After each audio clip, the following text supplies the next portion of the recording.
সালাতু সালাম গো আমার দরুদ সালাম গো আমার কোয় নবী মুস্তাফায় তোমরা যদি যাও গো মদিনায় তোমরা যদি যাও গো মদিনায়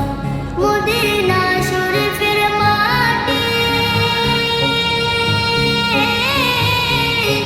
আমার চোখে মুখে বুকে মাখিয়া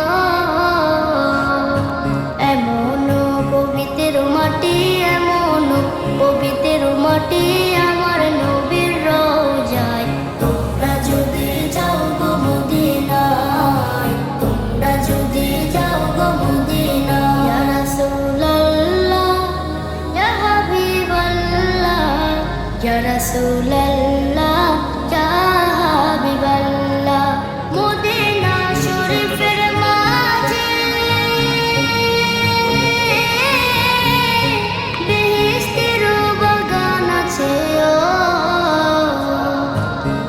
বাগানে শুয়ে আছেন সেই বাগানে